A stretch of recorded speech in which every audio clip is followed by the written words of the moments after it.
예수님, 오늘 또 거룩하고 복된 주의 날을 맞이하여 주의 전에 나와 예배하고 또 영상을 통하여서 예배하는 여러분들의 심령과 삶 속에 그리스도의 은혜와 평강이 차고 넘치시기를 주님의 이름으로 축원합니다. 오늘 저는 사도행전 2장 37절로 41절 말씀을 통하여서 기본 신앙이라는 제목으로 하나님께서 주시는 은혜를 함께 나누고자 합니다. 오늘 본문에 읽었던 내용은 초대교회 성도들의 모습입니다.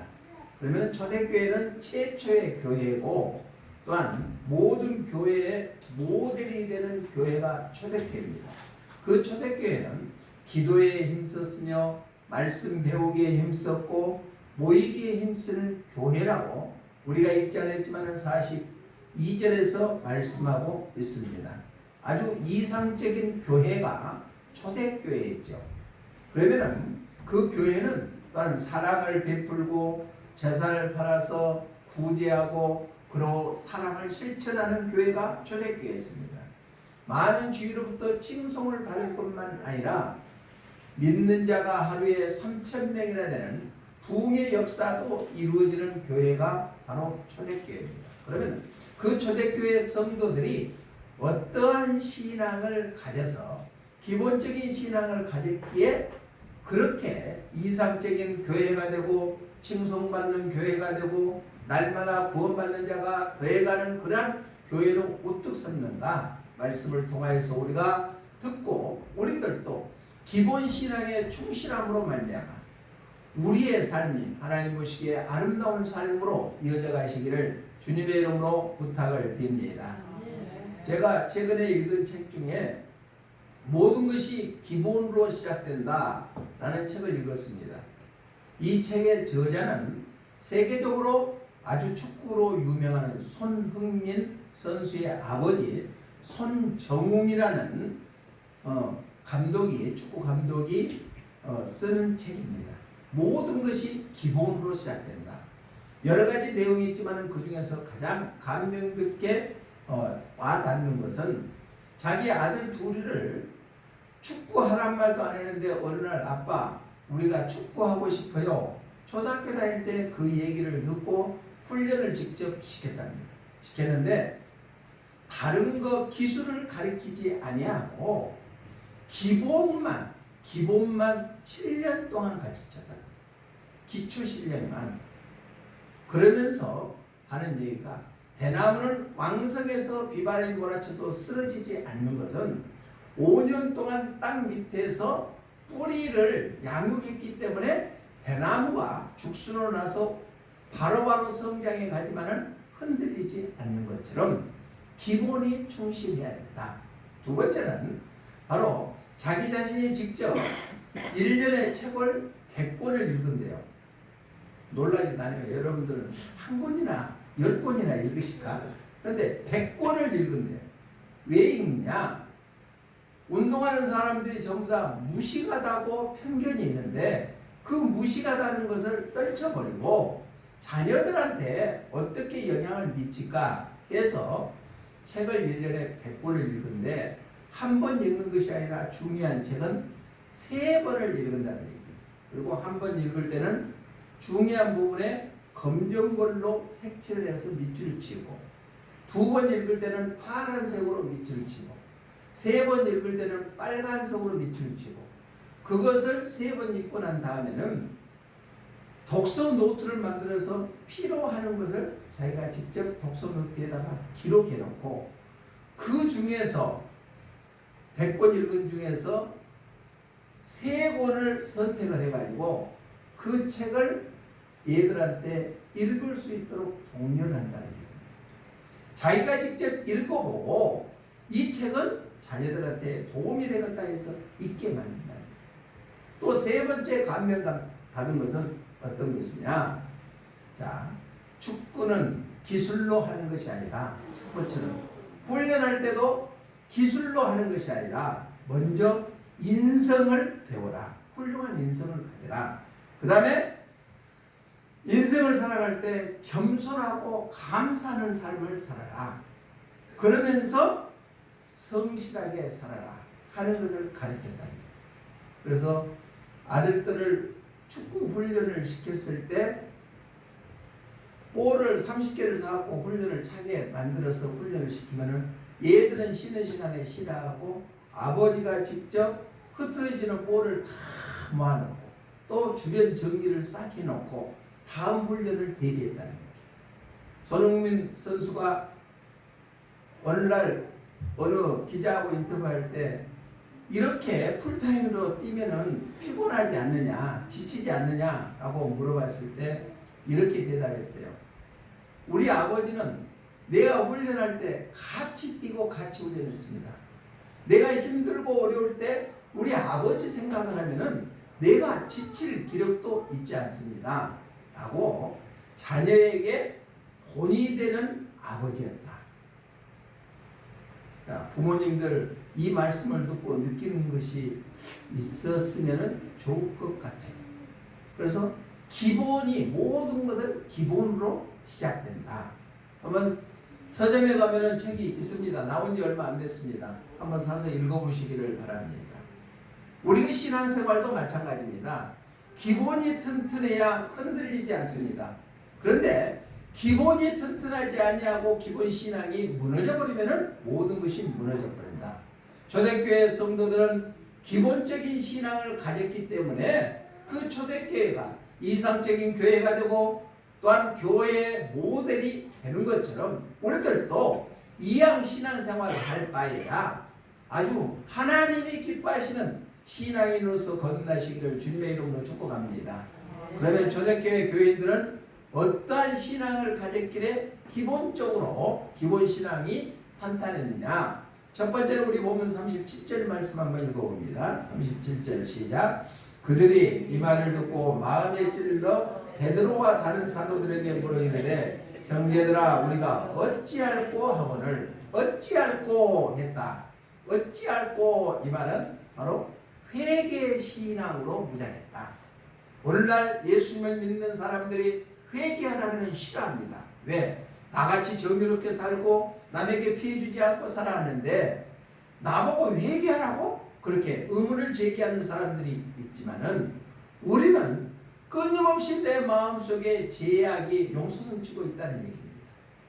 그래서 우리는 회개 신앙으로 무장해야 바로 우리 기본적인 신앙을 갖게 된다. 여기서 회개라는 단어의 성경의 원어의 뜻을 보니까 찔러 관통하다, 마음에 찔러 관통하다.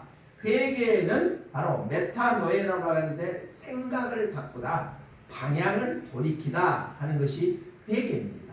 그 당시에 초대교회 성도들은 구약 신앙에 젖어 있기 때문에 예수님이 이 땅에 죄를 구원하기 위해서 오셨다는 신앙이 젖어들지 않았습니다. 그렇기 때문에 예수님을 십자가에 못 박기까지 하는 그러한 자들이 오늘 베드로 설교를 듣고 난 다음에 마음에 찔려, 즉 찔러 관통하다 보니까 회개했다. 마음을 돌이키게 되었다. 우리도 회개 신앙으로 무장하면 기본적인 신앙의 틀이 세워지게 될 줄로 믿습니다. 그러면 회개는 신약에만 있었느냐?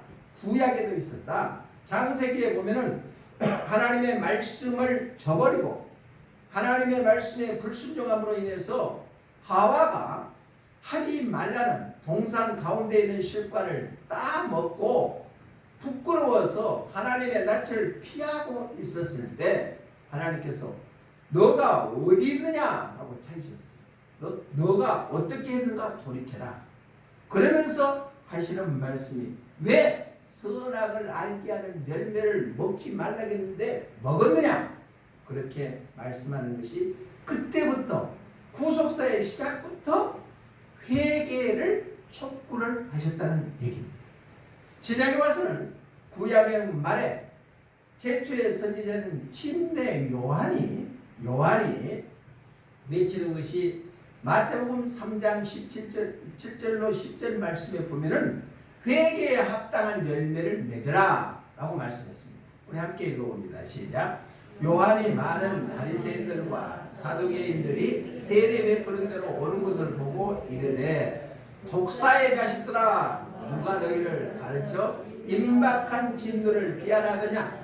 그러므로 회개에 합당한 열매를 맺고 나는 너희를 회개하게 하기 위하여 물로 세례를 베풀거니와 내 뒤에 오시는 이는 나보다 능력이 많으시니 나는 그의 신을 들기도 감당하지 못하겠노라. 그는 성령과 불로 너희에게 세례를 베푸실 것이요 예수님을 예배하러 오시는 침례 요한의 말이 너희는 그때 독사의 자식들아 회개에 합당한 열매를 맺으라. 그러면 회개에 합당한 열매를 맺는다는 것은 마음으로 회개하는 걸로 끝나버리지 아니하고 드러나는 회개에 행동으로 보여져라 하는 것이 회개에 합당한 열매라는 얘기입니다.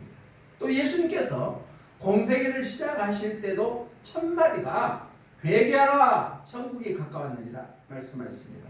마태복음 4장 17절 한번 읽어봅니다. 시작.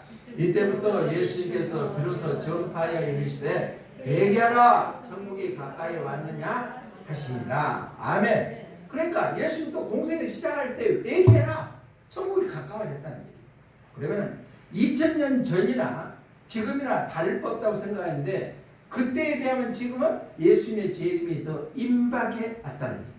또 제자들을 향해서 너희가 발을 씻지 않으면 나하고 상관이 없다고 했습니다. 이것은 바로 회개하지 않으면 예수님과 상관이 없다고 말합니다.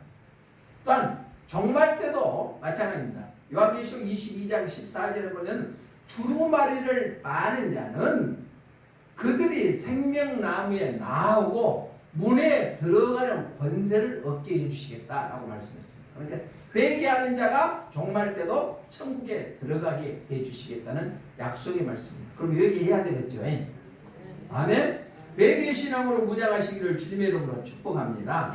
찬송가 280장 후렴에 보면은 이런 가사가 나옵니다. 내 죄를 씻기 위하여 피 흘려 주시니 곧 회개하는 마음으로 주 앞에 옵니다. 우리 회개의 신앙으로 무장해서 아름다운 신앙의 모습으로 살아가는 우리 모두가 되시기를 주님의 이름으로 부탁을 드립니다. 1세기의 어떤 랍비의 얘기입니다. 이 랍비는 제자들에게 늘 강조하기를 너희는 죽기 하루 전에 회개해라. 죽기 하루 전에 회개해라. 그 말을 듣던 제자들이 하는 얘기가 아니 스승님 내가 오늘 죽을지 내일 죽을지 한 달 후에 죽을지 1년 후에 죽을지 100년 후에 죽을지 어떻게 합니까? 그래 하루 전에 그때 그 말을 듣던 랍비가 그래도 너희는 죽기 하루 전에 회개해라. 이 말의 뜻은 회개는 즉각 해야 된다. 미루지 말고 해야 된다. 또 한 가지는 최후의식을 갖고 마지막이라니 있다는 것을 갖고 회개해라 라는 의미로 하는 말인 줄로 믿습니다. 우리는 종말의식을 갖고 바로바로 회개하는 신앙을 통하여서 하나님이 기뻐하시는 믿음의 사람들이 되시기를 주님의 이름으로 축복합니다. 초대교회 교인들은 마음의 찔림을 받아서 우리가 어찌하고 하는 것처럼 회개했다는 거예요. 우리도 회개의 신앙으로 무장하시기를 바랍니다. 두 번째로 기본 신앙의 두 번째는 초대교회 성도들 어땠냐? 38절 한번 읽어봅니다. 38절 본문 시작. 베드로가 이르되 너희가 회개하여 각각 제사함을 받으라. 그래야면 성령의 선물을 받으리니 중간쯤에 보면은 예수 그리스도의 이름으로 세례를 받고 예수 그리스도 이름으로 세례를 받는다. 이 말은 오직 예수님의 신앙으로 무장해야 된다. 오직 예수님밖에 없다는 얘기입니다. 세례라는 뜻은 우리 교단에서는 침례라고 하죠. 예수님과 함께 죽었다가 다시 살아나는 것이 침례입니다. 헬라어로는 바티스마라고 합니다. 바티스마는 깊이 잠그다, 장사되다 이거예요. 옛사람은 내가 물에 잠김으로써 죽어버리고 이제 새사람으로 거듭나서 예수님과 연합하는 것이고 깨끗해지는 것이다.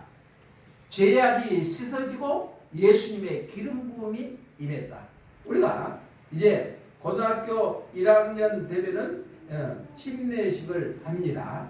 또 예수님 믿고 구원의 확신이 있는 자가 침례를 합니다. 그러면 침례할 때는 옛사람은 죽어버리고 장사되었고 새 사람으로 거듭나서 죄 용서함 받아서 예수님과 연합하는 것이다. 그러면 그 누구의 이름으로? 예수 그리스도의 이름으로 세례를 받고 라고 말씀하고 있습니다. 오직 예수님의 신앙으로 무장해야 된다. 우리가 살고 있는 이 시대는 다원주의, 혼합주의가 아주 팽배한 시대에 살고 있습니다. 그러나 오직 구원주는 예수님 한 분밖에 안 계신 줄을 믿습니다. 그래서 사도행전 4장 12절에서는 다른 이름으로는 구원할 이름을 주시지 아니했다 했습니다. 우리 함께 읽어봅니다. 시작. 다른 이로서는 구원을 받을 수 없나니 천하 사람 중에 구원을 받을 만한 다른 이름을 우리에게 주신 일이 없음이라 하였더라. 다른 이름으로는 구원을 얻을 이름을 주시지 아니했다는. 또 예수님이 진리라고 말씀했습니다. 요한복음 14장 6절에 보면은 오직 예수님이 길이요 진리요 생명이라 했습니다. 함께 읽어봅니다. 시작. 예수님께서 이르시되 내가 곧 길이요 진리요 생명이니 나로 말미암지 않고는 아버지께로 올 자가 없느니라. 예수님 아니고는 천국에 갈 자가 없다는 얘기입니다. 또 그뿐만 아니라 오직 예수님의 진리의 말씀을 선포하지 아니하는 자들은 만나지도 말라고 했어요. 즉 이단들을 얘기했죠. 요한 2서 10절로 11절 한번 읽어봅니다.